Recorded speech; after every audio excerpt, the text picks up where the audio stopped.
Hello guys, welcome back to my channel, Itkenbeyouradventures. So, we're currently now in central London. So, I'm here now in Gloucester Road area, here in central London. And guess what I'm bringing? I'm bringing a bouquet of flowers because this is the first time after 1 year and 2 months that me and Elle, we're gonna see each other again.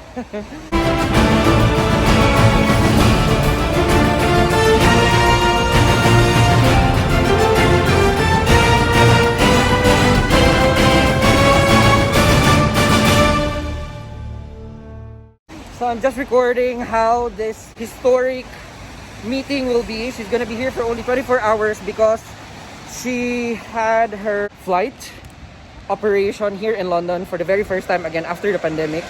You know, within the pandemic, that they're gonna have a layover here in London, and finally we're seeing each other again. I'm very excited. Be with us guys and journey with us in this adventure for today. And since this is her last layover, let me give you a glimpse of how layovers in London is. We're here in my area in London. Very nice day. So I'm gonna meet after 30 minutes my girlfriend after 6 months. Hi! After 6 months? Hindi 6 months. Wait, after almost 6 months. Welcome to London! Off to central London. Let's go.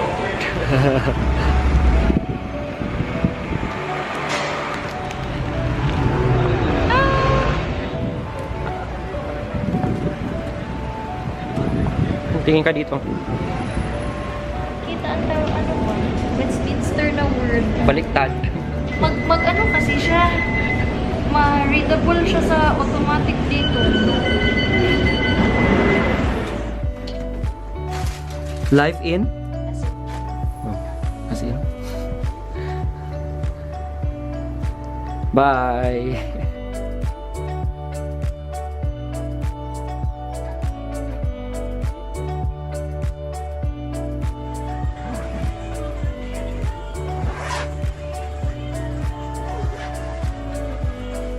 So 24 hours is already expired here in London, so she's finally going back to Saudi Arabia, and we've had so much time in central London discovering some of the spots that we haven't discovered in the last 6 months, and we were able to feature Copa Club where we had our date last night, and we spent some great time together.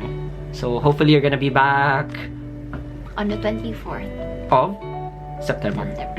Alright, see you! Bye! Time flies so quickly. Now, she's down to her very last layover as a cabin crew. So guys, we're now in front of the hotel where she's checked in. So we're gonna go and then let's see her. This time, I'm very excited. Okay.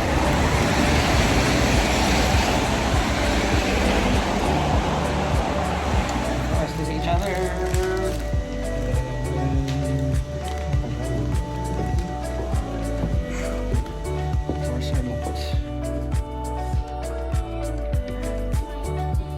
How are you? Hello! Finally! So we finally see each other again. It's so nice to see her back in London. I can't describe my feeling. I'm just very happy with this. Finally! I'm here. I feel like I'm floating around. Welcome to London! Yes, finally! So guys, we're finally here in London, but unfortunately it's raining. Ano ba yung pag-welcome sa beer? It's raining. But anyway, it's raining because it's raining with blessings. So we're thankful that she's finally here in London. Yeah. What can you say? So happy. Exactly, so real, not after 1 Finally year. reunited. Exactly, after 1 year. Carlos, careful! Oh my God! Because first time I was seeing him, and at the same time it was my last flight. Oh yeah. Yeah. So how do I feel? I said earlier I was excited. Excited. It's not sinking in yet. It's not sinking in yet that I am leaving. Hola! Hola! So you're finally here. You're finally here in central London. Imagine you're in Leicester Square after 1 year. What was the first reaction when you saw London from the plane? Wow! Hi? Wow! As in, isang taon na kasi. It's been a long time. So first off, we're having a bun Yay! in Chinatown. Oh yeah. Woo! Eat! Woo! Yay! Let's have some bun. Uy, kagapa mo lang eh. Boss, how are you? Oh my God, I have COVID. Uy, hindi ako makapaniwala talaga. Palagi ako nag-upload lang. Char! Nag-upload lang dito. Ay, totoo na talaga to? I don't know, you can still back out. You still have a chance. Lord knows it will be the first time. Let me.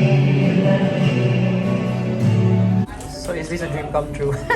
Yes, I've been craving it. So cute. Oh my God. So happy? So happy. As in. Hindi, sorry kung nabihin. Hindi ako happy. Hindi ako. Wow, what? Yan pala ang chicken skin nyo.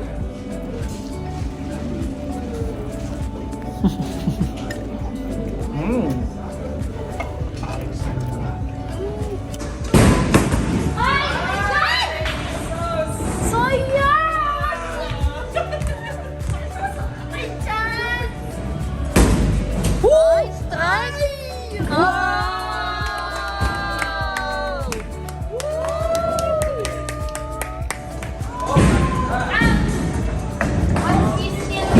You wins! Yes.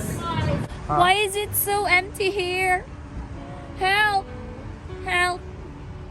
Somebody call 911. So guys, akala niyo matutulog kami sa hotel? Hindi kami matutulog sa hotel! Tignan mo naman yung mga luggage niya. So that's just like part of the life that she's packed going here in London. So meron pa siya mga bagahe na natira sa... Nakasabalutan na siya. And she still got a lot of things left in Saudi Arabia. So this is just like the first wave, the first set that she's have from Saudi Arabia. So dadali namin yan sa bahay ni Von. Doon na muna siya magsa-stock. Doon muna i-store kasi liit ng aking flat. Hindi magkakasya doon. So Von, dali na. Uwi na tayo. Tara na. Ano pang ginagawa mo? What? Promote your channel. Pilipinas, lalaban. So guys, bumalik na talaga kami sa hotel ni Elle. So finally she's here. I can't believe it na after 1 year and 2 months.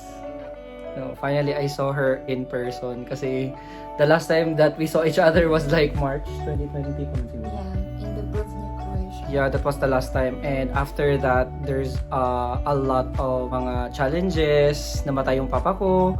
Our wedding, supposed wedding was postponed last October because my father died. Tsaka nakauwi siya ng Philippines. Ako, I was still stuck here in London. I wasn't able to see my mother and the rest of my family. I wasn't there with the funeral of my father. Marami din nangyari in the last 1 year that hindi kami nakita. But, you know, God's willing, finally, she's already here beside me. Though it's like 22 hours. No? 22 hours layover. Yeah, 22 hours layover. It's And my last flight. yeah, and As a flight attendant. tsaka last na din tong perks niya na she's gonna stay here in the hotel. So, we're just gonna take this chance na gagawa ng vlog about this just to share to you her first journey towards living a life here in the UK for good. Because it's high time for us na to be together. It's been more than 8 years. No? More than 8 years of na we're in a relationship, and you know, we wanted to settle down, we wanted to start a family as well. And you know, she said tama na din. I mean, she's happy already. She's reached the peak of her career as a flight attendant, and she's ready now here to start a life in the UK. And there's more to that, so probably that one will be on the next vlogs that we're gonna do. And today we're very happy because we took the effort together with Von, who's actually here, yeah, and Juan earlier, na tumulong to make this day extra special, much exciting. Although the weather is not cooperating kasi umulan. It wasn't actually a surprise kasi na-delay yung flight niya. So, I have to go here like, at least it's not too late, no? 2:30, 3 o'clock. No? Basta nagka-delay yung flight niya. But yeah, we're very happy. So, hindi ko alam kung masaya ka ba na nandito ka. Masaya ka ba nandito ka? Happy, excited. Yeah. Wala man akong chance na makapag-ano talaga. Alam mo yun, parang na-shock na lang ako na I saw you in person. Nagkilig siya mo. Hindi, ayaw ko mag-iyak, di ba? Ayaw ko mag-iyak. Come on, mag-cry. Hindi, kasi nagkita tayo. Gratefulness. Tears of joy. Yeah, I'm happy. Though it's 22 hours only. Cheerful vlog, cheerful vlog, cheerful vlog. Di mag-drama. No, but you made this day extra special kasi, you know, that anniversary ng papa ko in the next few days. So, it's been quite a ride actually kasi it's been quite emotional kasi, you know, my dad's just died, you know, a year ago. So, parang bago pa. And at least yung araw na to, it was happy because she came. Parang natabunan yung sadness ko na na-feel. But thank you so much. Yeah, you're here already. For at least 22 hours. Yeah. Hindi ko alam, di siya nagsasalita. Ako lang parang nagsasalita sa vlog. Bakit? I'm shy. God. What do you feel? Ano ba yung sentiments mo? Ewan ko, I don't know. I don't know how happy you are, but me, I'm really, really happy. So, ayaw ko na masyadong mag-flood ng tears because it's a mix of happiness and sadness at the same time. But more happy and grateful that, you know, we're together already. So, Yes, the same sentiments. Happy, excited, grateful at the same time. but are you ready to start your life here in the Hindi UK ko siya na? nag-sink in actually. Totoo? Parang feeling ko nung nandito ako, tinitingnan ko kayo, parang feeling ko parang akong nasa panaginip ko lang.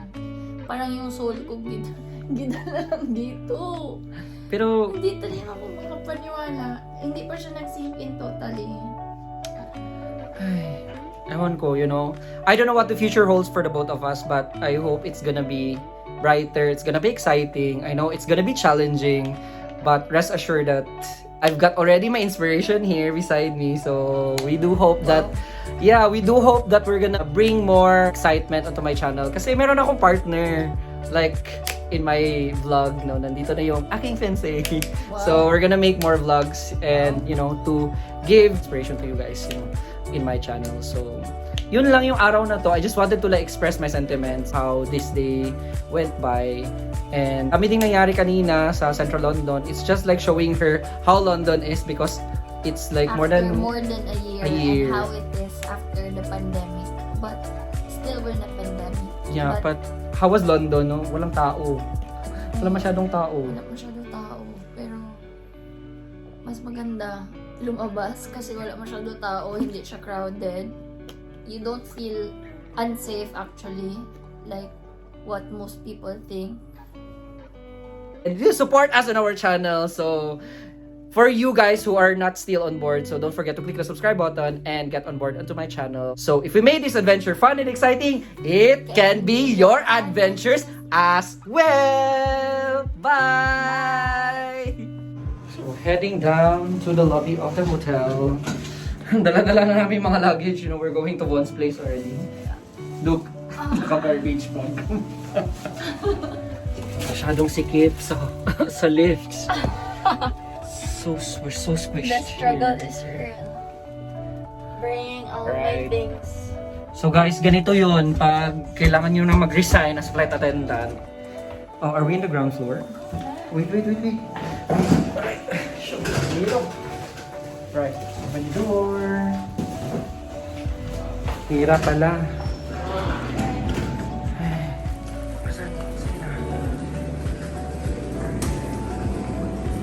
So, Von. Hola! Welcome to UK. Sige. Bilis. Bilis na. Bilis. Ha? Ang hirap pala. Oh my God. Dito na po kami sa loob ng sasakyan. Di kaya sa tube. Lahat ng luggage. Buti na lang nag-car. Exactly. Thanks to Uber. Life has its twists and turns, and sometimes it surprises us with what's to come in the future. But what is very important is that we made a decision that made us so happy and fulfilled.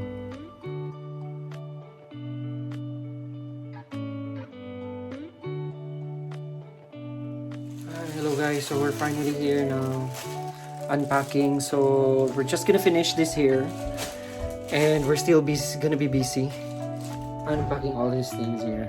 So it's never easy to transfer your life from one country to another.